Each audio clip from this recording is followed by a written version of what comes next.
All right, today we're going to bring a 1080 webcam and we're going to take a look at it and see how it works. But first, to let you guys know, the vendor was kind enough to send this out for us to review. So let's go ahead and take a look and see what you get. Now, this is not a 4K, it's 1080. It tells you up front. This is perfect. Those are going to be working from home or have to do a 1080 kind of Zoom or Team or other kind of web interfaces that you have to use an actual video camera. This is great. We're going to take a look at it and see what you get. They give you a little tripod stand, if you guys can see it. This is actually pretty good. I like that they give you this. Try a little tripod stand, if you guys can see it. So you can have this near your desk. Of course, we have our laptop here. They give you the instructions how to use this system, all right? This is a simple system. It shouldn't be very difficult to use. It should be a plug and play. But give you different directions on how to set it up, how to use it, how to turn on the LED light too. So we're going to power this up. We're going to use it in our laptop. And for first of all, it tells you right here, open, right? So you got to make sure you remove the plastic.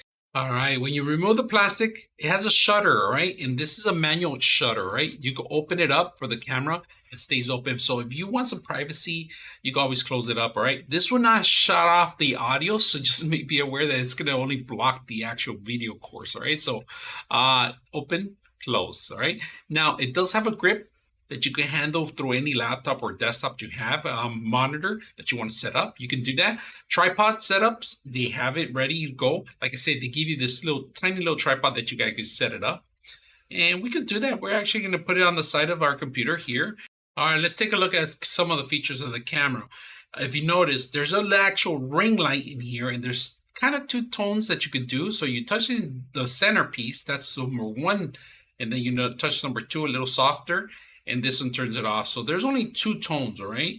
But it's great if you want to get some light at a dark area. And we are going to shut all the lights here so you guys can see how well it works. So I like these two features. I don't like the second light. I like this ring light. So we're going to go ahead and set it up. And let's go and test it out.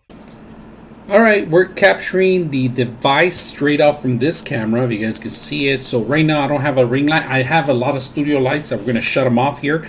I'm actually capturing the audio from the actual camera too. So we're using both. We're actually testing both of them out and see how well it works. So let's go ahead and turn off all the lights. We're going to start with the actual overhead light first that you see right behind me. So we're going to turn that one off. Then we're going to turn off the actual studio lights, and we're going to turn on the actual ring light, see how much well works in the dark. So we're gonna go ahead and turn on one more light, and that's completely darkness. The only light I'm getting a reflection is out of the computer and out of the actual monitor. Now let's go ahead and turn on the ring light, and that's how much, if you're going to be working in darkness, this is pretty much what we're going to be working with, a ring light that's going to kind of go overhead. Now if you're at home and you do have a light, so we're going to simulate a light in the top, this is pretty much what you do. So if I want to move the camera forward like this, I can't do that. So I'm putting my hands on it right now, so I'm going to put it down, and it says it's auto-focusing, and it kind of lost me a little bit, so I have to step forward and back,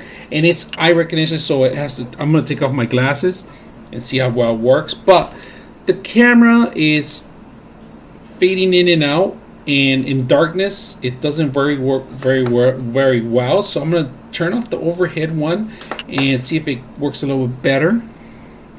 If I gotta actually bring the camera a little bit closer, I think that's the only way it's going to work better. Right now I have the light ring light, and we're going to change the tone. This is more the yellow, and you can see it. I look like a little tomato around it. So let's go and change it back, and that's off. Let's turn it back on. But you know, it works well if you're going to be streaming, if you're going to be messing around with your any kind of meetings that you have or anything you're going to be working with. It's a good camera too for those delays. But if you're going to be streaming and taking a look at some of the objects really close, you're going to have a little issues here and there. But let's go ahead and turn on the camera overhead to see how well it adjusts. The camera is great for any kind of those meetings that you're going to have. Team meetings, Zoom meetings. Overall, it's your opinion what you guys think about the camera. So I hope you guys enjoy the video.